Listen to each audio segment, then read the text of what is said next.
Are you curious about how you might have a more fulfilling work life? Well, you're not alone. In fact, the numbers show us that many of us want more fulfilling work lives. I'm Susan Ní Creadán, your host, and as a finance director, ops director, and leadership coach who has lived and worked in many countries, I've met people who love what they do and people who don't. People who bring their full selves to work and people who won't. But one thing that I've learned that is common to us all is that we are all unique and have unique experiences and perspectives. So join me and my guests as we place a lens on the people side of work life and explore ways to let your uniqueness shine through by sharing insights, stories, strategies, and techniques to inspire your work life.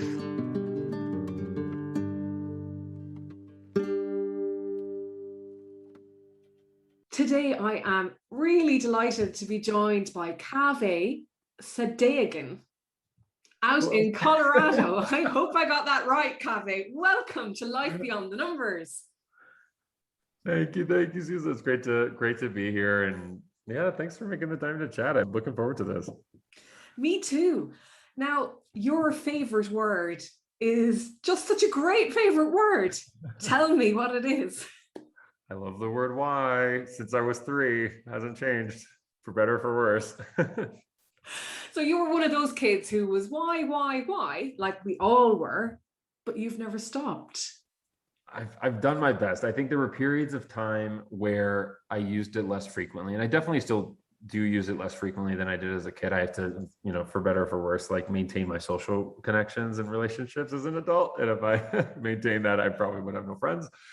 But I regained permission to ask that question, I think, earlier on in my adulthood life. And that's given me a lot of permission to explore and create, I think. I just love that word. When I think of you, Kaveh, I think of someone who creates. So were you always creative? I appreciate that. Yeah, it's funny. I mentioned this, I think, to a couple of colleagues before, but it was only a few years ago that I felt comfortable even calling myself a designer or a creative. I was born into a family of musicians. So my parents met in a traditional Persian band, and they're both traditional musicians. And we were always music and poetry. And one was a refugee from Iran. They met in the States. There's a lot of like art and poetry and music for me growing up. But I never saw myself as a creative. I definitely, and I know this now, but I was diagnosed recently with adult ADHD. And it turns out I've had ADHD this whole time. And as a kid, I just had to keep myself very busy. Only child, right? All those kinds of things. And we had a rule in my house where there was no TV. And so I had no other choice but to make stuff, honestly. It's the only way that I could keep myself entertained. So as a kid, yeah, I would just be like tinkering on the piano and writing music, or getting out a sketch pad and trying to sketch the cockatiels that we had in the house, or, whatever it was. But I never saw it as an explicit act of creativity. I just saw it as a necessity. And I'm very grateful that at an early age, I had exposure to flow. I mean, that's kind of one of the things. And once you're in that moment, and I mean, that's the kind of beauty of ADHD to a degree, is that it's not attention deficit. It's just it's a different regulation of attention. And so I would find myself just getting so hyper focused with, like, let's say the piano, and I would sit behind the piano, and then 5 or 6 hours later, I would just sort of like come out of that experience having like written a song, or just had been super hyper focused and experienced flow as a result of that early on in my life. And I think that became my baseline. Like, I just couldn't think of a better thing to pursue. Like, once I had flow as a kid, anything else feels like a compromise. When you feel like you don't have those moments of achieving flow as an adult, it just feels so unfulfilling to a degree. So, wow. So do you have flow at work? I do less often, but I do still, which I am so grateful for. It's really hard to do that in a digital setting. And I think it takes an incredible amount of intentionality and awareness and collaboration and trust. to do that in a digital setting, but I'm grateful that I have that, which is great. I work with a team that allows for that, that respects that, and it's still there. It's not intuitive, and I think you have to kind of create the space for it. Flow is not this like inherently efficient thing, and so I think to a degree we have to push up against our kind of social biases towards efficiency and productivity and time management and all that type of stuff, right, in order to achieve it. But if we can push up against that, just the other end of it is incredible. Ironically, it's such a productive process, flow. Ironically, it's just not in the ways that we expect it to be. Yeah, and I think that probably creates tension for a lot of adults in the workplace. It's like, leave me alone. Perhaps I can get on with this. And in the end, it'll pay dividends. But everybody's like, I need it now. Yeah, exactly. It's this, I always think about this too. So it reminds me a little bit, as you were saying that, I remember reading, this is a whole other tangent, but I got into philosophy for a little bit after the 2016 elections. I was like, let me just go back to ancient texts instead of reading like the latest commentary on things, and see what's lasted this long that I can really anchor myself around. And there was, Plato had mentioned this thing with his 5 regimes, where he sort of thought aristocracy is the best form of government, the philosopher king, then we go to democracy, then oligarchy, then democracy, then tyranny. And I think the reason why democracy was so poorly ranked is because the masses oftentimes go for the short-term gain, the immediate outcome. And when we are constantly going for like quarter-to-quarter earnings, or we're doing the short-term kind of approach, well, it will almost inevitably feel urgent, which then perpetuates dominant logic and status quo. So it ends up being really inequitable and actually perpetuates inequities. It is not at all fulfilling, I think, in the long run. It's a lot of dopamine, not serotonin. And it's just this, we are very myopic, and that's inherent with a lot of capitalism, a lot of the way our evaluation and accountability structures are created, and the way that we even perceive our own worth. It's just all the time horizon, I think, is a little bit too short on the whole. And it makes us entirely outcomes versus process driven, I think, or it really biases towards that, at least. And even as you were speaking there, I had this image of like a whirlpool. It just feels like that. It's constantly being mashed up. And in a whirlpool, there's no room for flow. Exactly. Yeah. Exactly it. There's no room for flow. That's a beautiful way to put it. You are constantly at the whims of the wind, right? Like you're just being thrashed back and forth. Exactly that. It's all space for reactive, not responsive thinking. Yeah. It's actually funny too. I think there's a Lao Tzu quote that goes directly off of what you're saying, where he says, I think it was, do you have the patience for the mud to settle and the water to clear? Just sort of that process of decelerating so that you can enter into flow and see things clearly too. That's lovely. I can actually, even as you say that, I feel myself calm down. I'd probably say it for myself right now too. I'm like, oh. Yeah. I met Kaveh first at the University of Pennsylvania's Social Impact Strategy Executive Program. And now that's a mouthful. But I think one of the great learnings I took from there was how to slow down at work, and things like design thinking and psychological safety, all these amazing things I got exposed to by being part of that program. So Kaveh, maybe you talk a little bit about social impact and what that means to you. Yeah, absolutely. I mean, I'm so grateful, first and foremost, for that center, for that community, to have met you through that. I mean, it's just how incredible. And it goes back to, I think social impact is one of those things where you need community. You need folks who can sustain and who can support you. Oftentimes, I think when we're pursuing impactful work, we are even more vulnerable than we normally would be to compassion fatigue. We are even more vulnerable than we would be to burnout. We're even more vulnerable than we would normally be to isolation and loneliness, because oftentimes the folks that are trying to drive change are doing it against status quo or doing it against the dominant logic of their communities. Oftentimes they're the only ones who are speaking up against something that's going on, or one of the few. And so community is a huge part of social impact education, and it keeps us accountable to a degree as well. And I myself, first and foremost, benefited from that community at the center for years, and I still do. I still am. My colleagues were my friends. They were my loved ones. I just actually had a colleague stay with me in Denver a few days ago. It's like the folks that were in our programs are my friends, are my teachers in many ways too. And so there's something about that, and I don't have the words for it, right? But it's this inherent sort of trust and community that I think is integral to anything that's impact driven. It's hard to be the only one.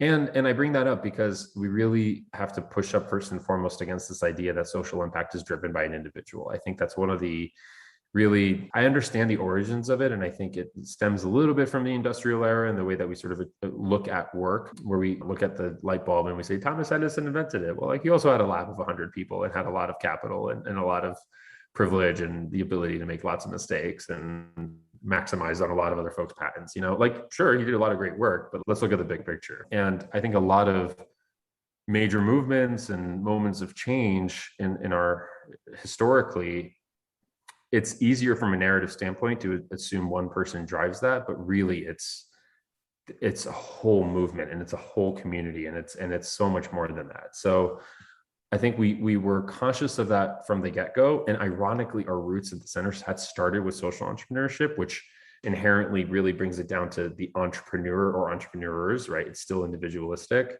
still sort of, you could see the roots of capitalism and of entrepreneurialism sort of showing up there. And I think we quickly realized that a lot of the impact that, well, a few things. One is that when we focus on just entrepreneurs, we're not setting them up for success. We have to be focusing on systems and ecosystems of change. And a lot of these folks would end up just burning out a lot as well. Like, we would bring in these social entrepreneurs and just train them, and then they would go out into their communities. And we found actually that a lot of these folks were reaching back and connecting with each other, connecting with the center, because they were so isolated. And so I think for me, when it comes down to what does social impact education mean and like, how do we approach it? And this was my philosophy at the center, and still to this day for a lot of the leadership programs I build out for different organizations. I think a lot of folks are much more willing to, and these are participants, I think they're much more willing upfront to say, yeah, I'm missing something around like head support. Like, I need cognitive frameworks. I need methods. I need to learn more. It's all head. But really, I think what a lot of impact-driven leaders, the type of support that I think they need, not only in addition to head support, the cognitive work and the learning, I think they need a lot of heart support. And so that's the courage piece. How do we move and how do we keep ourselves in touch with our intrinsic motivation so that we have the courage to act, right? Because inherently impact-driven work is going to be, I don't want to say risky, but it's going to require courage. And so how do we tap into that courage? And then, so that's the heart piece. Then there's the hands piece, which is about accountability and action today. So how do we move ourselves towards a bias towards action? And hands, I also sort of see as symbolizing community, being in community together, having other hands there to support you and to be there with you. And then the fourth H that I've been thinking about a lot is health as well lately, right? And so this last piece of impact-driven education for me is really creating mechanisms where individuals can identify when they're starting to burn out. And if they themselves can't act on it, then at least be in communities that can support them. Because if we don't take care of ourselves, there's no way we can take care of others, right? So that's how I see it, is sort of like, I think folks come to us with head support, but really, if we're in the business of training impact-driven leaders, we have to provide also heart, hand, and health support as well. So that's sort of my checklist if I was to put together a program. Cool. And I mean, there's a lot in there. But the first thing, perhaps, compassion fatigue, Kaveh. What is that exactly? Yeah, it's super interesting. I mean, it relates to, it's called a lot of different terms out there. It's secondary trauma, secondhand trauma. There's a lot of sort of different terms. It's interesting. It's if you are in a position where you are experiencing a lot of trauma, you're seeing individuals who are going through fairly traumatic experiences, or you're holding space for those individuals. And again, this could be, we say like uppercase T or lowercase t trauma, right? It could be just either a really, really pivotal moment in someone's life that they can describe really, or that they see as being particularly traumatizing, or complex trauma that builds up over time. But if you are in a position where you are constantly holding space for individuals that are going through that, you inevitably, we're human, like we're empathic sponges, and we will absorb that to a degree. And it's this interesting kind of phenomenon, I think, that got documented in first responders initially, and in folks in a lot of the places where we've first did research, we noticed that a lot of the folks working in those areas of trauma experience burnout. And so compassion fatigue is sort of characterized as this desensitization. It's almost a self-defense mechanism where we start to become really desensitized to the trauma. We actually lose our capacity for empathy to a degree, like we can't connect. We become resentful. We become, and it's not quite apathetic, but it's really our bodies are just, and our minds are trying to protect us from absorbing something that we don't have the space to process effectively. We're full up. Yeah, we're completely filled up. Exactly. And that's interesting because we will do our best probably to keep going as well. Yeah, that's the thing. I think that's exactly what happens is folks, it's so hard to know when you're in the depths of that. A lot of times I think what folks do is either they just keep going or they full on quit. They just leave entirely, especially because I think a lot of our systems aren't designed to acknowledge or build around that, right? We don't have many mechanisms of support for that type of, at least in other fields. I mean, I think it's becoming more and more prevalent in the spaces where that research was done, but I see that in our teachers. I see that in anyone that holds space, right? Like a lot of individuals that have to hold space for others are vulnerable to compassion fatigue. I guess that is the same with knowledge-based workers even, who perhaps are really stressed at work trying to keep a team together when there is no psychological safety, for example. Right. You know, so is there something that leadership and leaders can learn about how to be more compassionate, perhaps, or how to recognize this side of things? Yeah, absolutely. And it's interesting too, because there's a distinction between sort of compassion fatigue and burnout that I find really helpful as well. So burnout typically we see as being caused by work-related attributes. It could be the job itself is really tiring, the workflows are frustrating, the coworkers, and there's maybe a poor work culture around work-life balance. Compassion fatigue is about exposure to traumatic material. And so what we might see, trauma is, there's lots of different definitions of trauma out there, but oftentimes categorized as something that we don't have the space to process. We don't have the space to be able to sort of reconcile and escape from it necessarily. And so it becomes internalized. It becomes trauma. Dr. Sandra Bloom has done just a tremendous amount of research on this and is recently moving into, I think, the organizational behavior space. So acknowledging the fact that organizations are living entities that can, in and of themselves, experience and perpetuate trauma in the workforce. And it's just, it makes sense when you look at these organizations from that lens and you're like, yeah, these things are living and breathing entities and they have cultures of their own. And those cultures can be traumatized and can perpetuate trauma to a degree. In the same way that we see at an individual level, someone that might be experiencing PTSD becoming hypervigilant, hypersensitive, and we see that manifest at an organizational level, at a cultural level as well. A culture where folks are just incredibly nervous to say the wrong thing, or where if they don't feel particularly safe to go to their supervisors or whoever it might be to report something. And so it's not an easy thing to fix, and it takes a while. I do remember I actually had a student through Penn's exec program a few years ago, and she's actually the one that introduced me to a lot of this type of work. And she said, yeah, it is so disheartening to see folks who have experienced trauma, incredibly heartening to see how quickly and how much the mind and body wants to heal. So once it is set up in a position, sure, it might take 3 years or 5 years, but that pales in comparison to the 30 years it took to instill that trauma, right? And so it's just a reminder that the work is long, but our minds want to go in that direction. If we set ourselves up, we can go in that direction. And so I think in terms of where to start, if you were an individual who was leading a team, I would say it's like, I think we tend to jump to the many a lot of times with our solutions, right? And this is where we lose folks. We tend to jump to scale. We tend to drive to systems, and we try to design around systems. And I think that's where we lose folks. That's where we lose trust. That's where we lose belonging. Systems, that's such a not empathic word, right? Like, how do we design a system that's compassionate? Well, compassionate is about, like, the word literally means to feel the suffering of another, right? Like to feel. And it starts with that. It starts with dyads. It starts with individuals. And I think we have to learn how to sort of interrogate and acknowledge our biases towards moving to systems and scale immediately, and then acknowledge that a lot of these interventions have to be created slowly over time. I mean, your solutions will move at the pace of trust.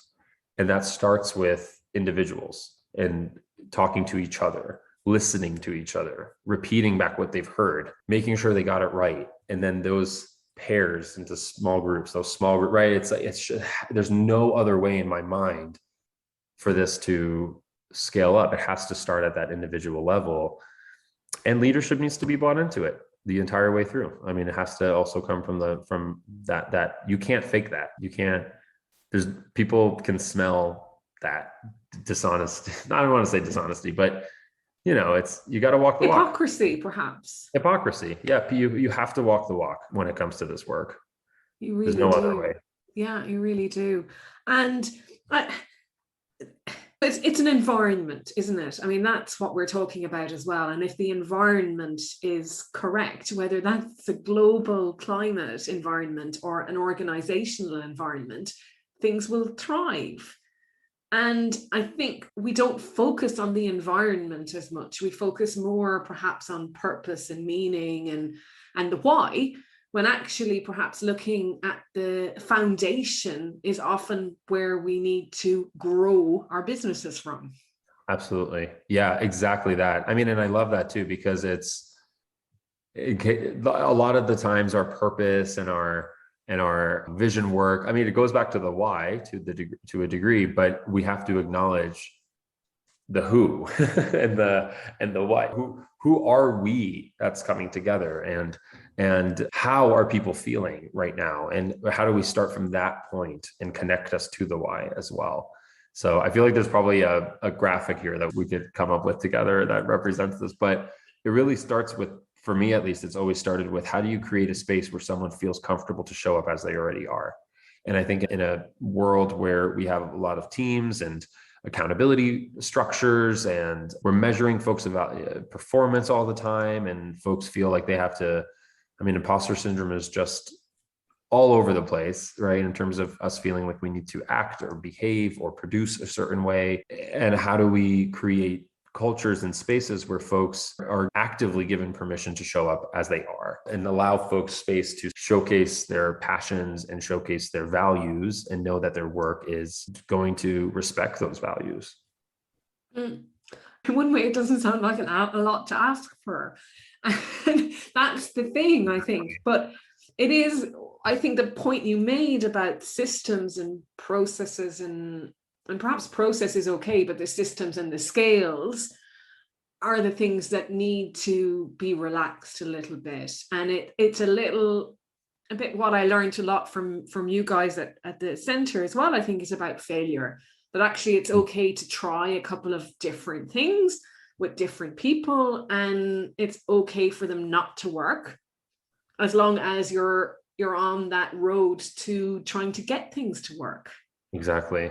Yeah, absolutely. That's exactly it. Yeah, I think failure is a huge piece of this. There's a few principles, I think. One is that exactly that when we jump and we start to design just for the scales, we lose the individual voices, we lose the nuance, and we jump to these workflows and to these processes. Granted, when you're designing something that's at scale, you've inherently increased the risk of that succeeding or not succeeding. So when you're designing something that's at scale already, you incorporate so much more risk, right, in the implementation of that, and it becomes so much more dire if that actually fails. That's the other reason we kind of love this approach of, we always say, to design for many, you have to design for some, and to design for some, you have to design for one. And when you design for one, it reduces the risk.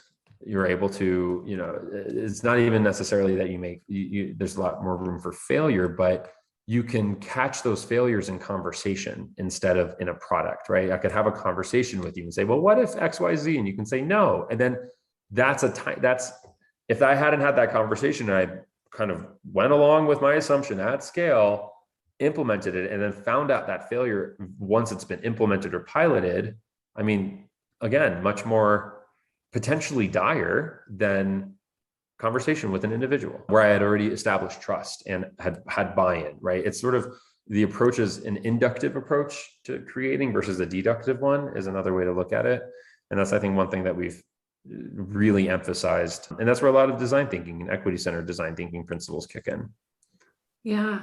And there's also something that it seems to reduce the pressure somehow if you're designing for one. And if you're thinking like, okay, I just need to get this underway to help one person, and then it's two, and then it's four, and so on. But right at the beginning, it leaves you open to trying various ways.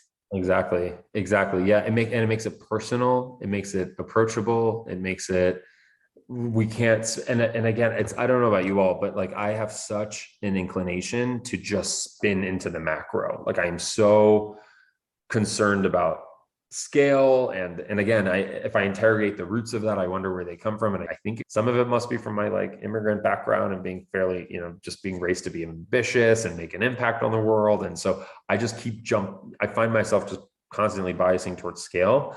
And you're absolutely right. I mean, the real insights lie in those like individual conversations. I always use the OXO kitchen utensils as a case study that I just find super fascinating. But there are these super like ergonomic kind of like homeware products, like kitchenware products. And they make incredible ice cream scoops and can openers. And they're all these really nice, sturdy grips.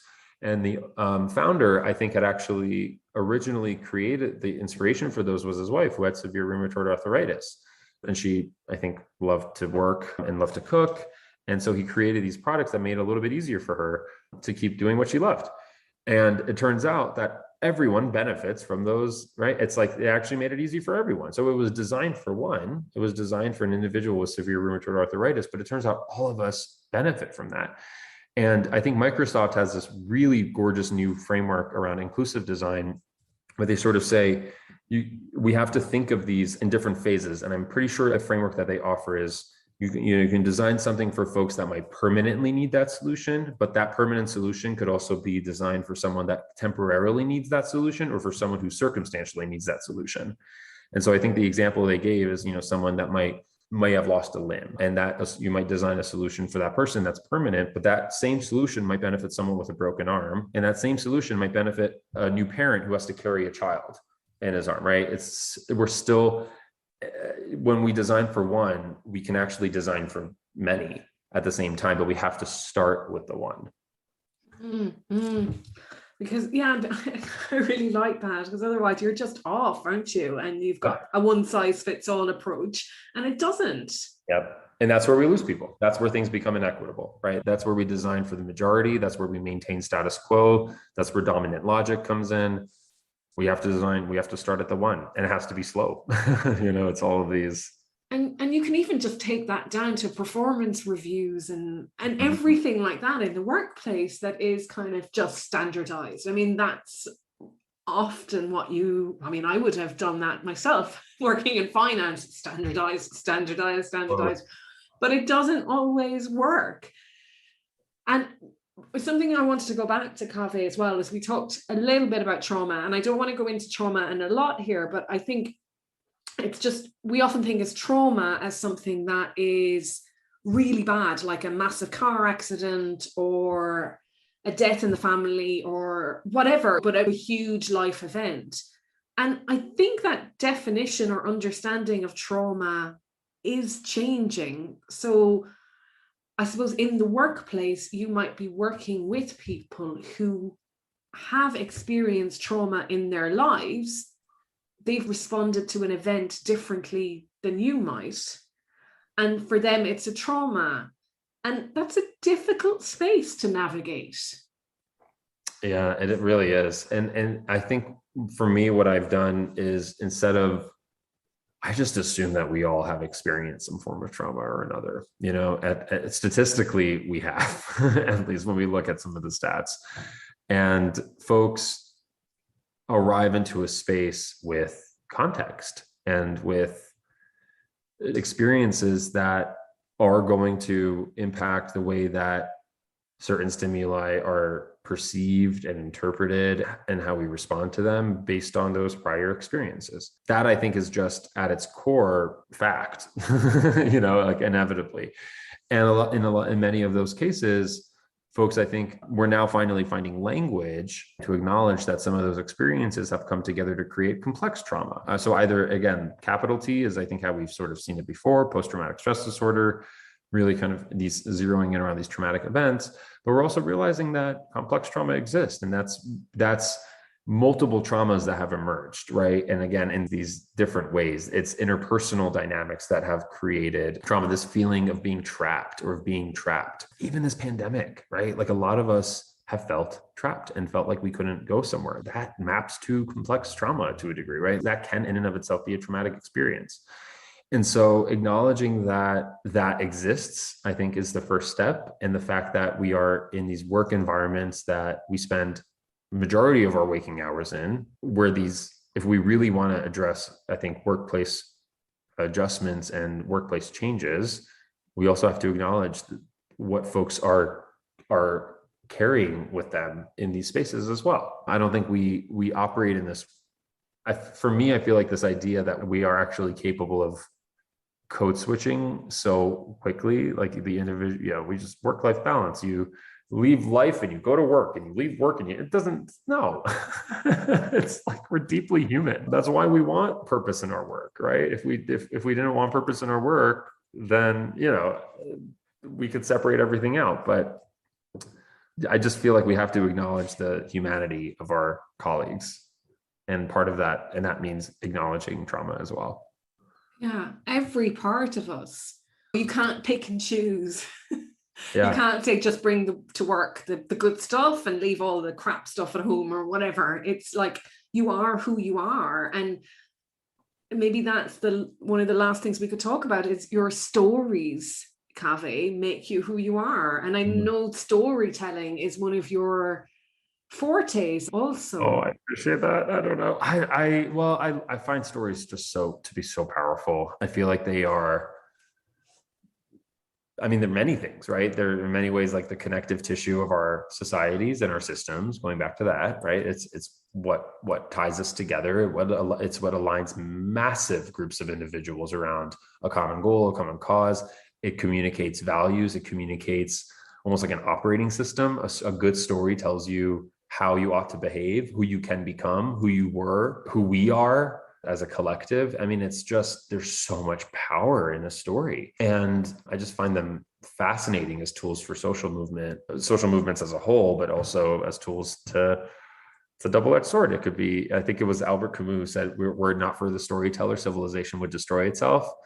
But I also feel like on the flip side, the storyteller also has the power to destroy civilization as well, to a degree, right? It really can go either way. And yeah, I find a lot of fascination in the stories that we tell ourselves before we go into work, and the stories that we tell one another, the stories that we tell others to mobilize them. And I feel like there's a tremendous amount of opportunity there for us to sort of dig into those.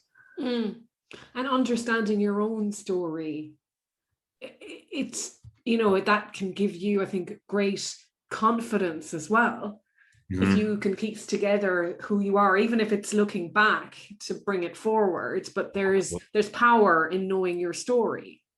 Absolutely. And in some cases, reframing and retelling your story too, right? I think a lot of times we find folks coming into some of our programs, and myself included, right, where my story perpetuates an inhibiting belief.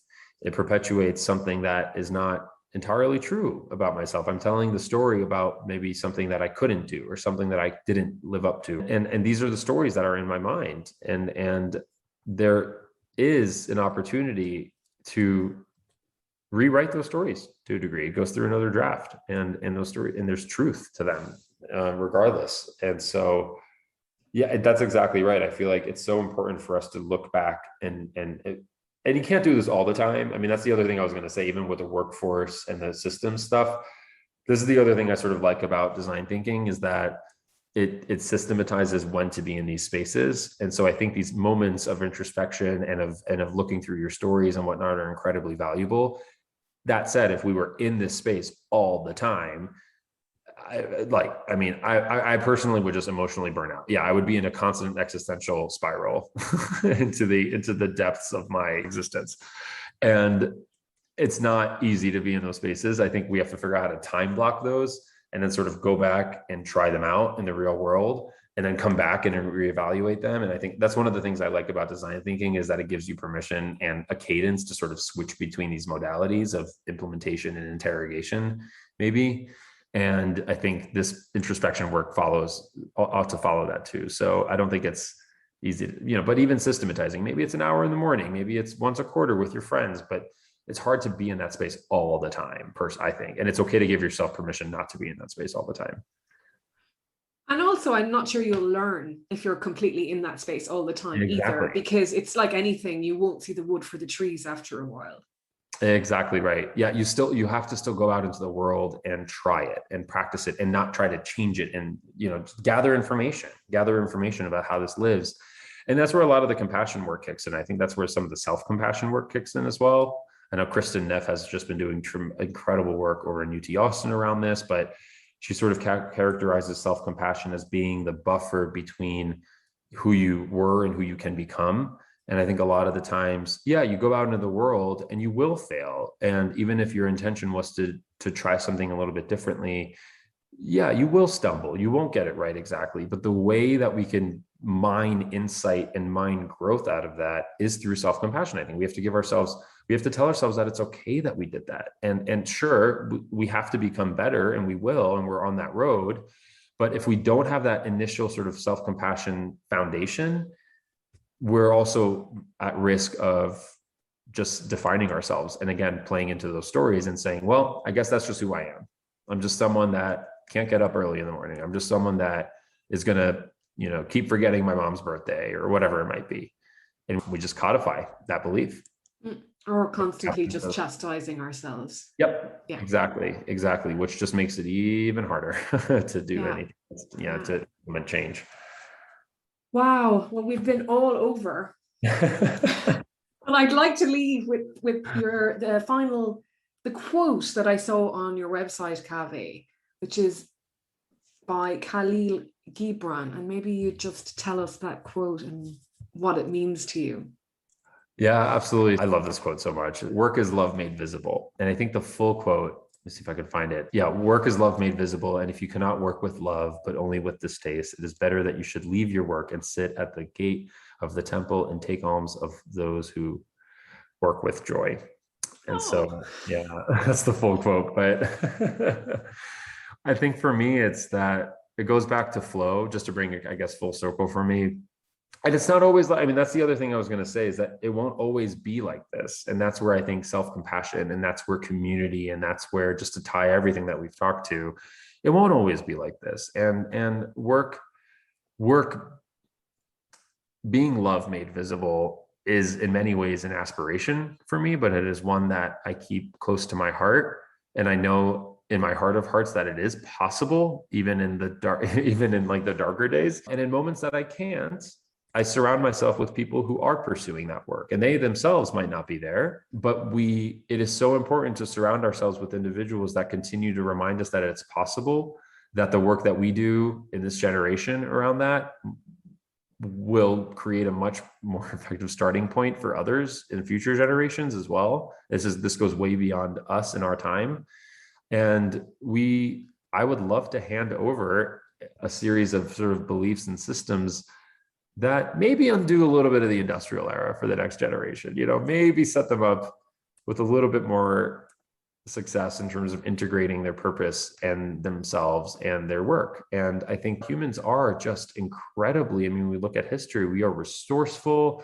There's so much ingenuity at hand. We resilient. Resilient. Yeah, deeply resilient. And we ought to give ourselves space to do that work and to acknowledge the love and the joy that goes into that work as well. Amazing. I wish I could talk to you for longer, but we've got to leave it there, Kaveh. And if somebody would like to connect with you, Kaveh, what's the best way?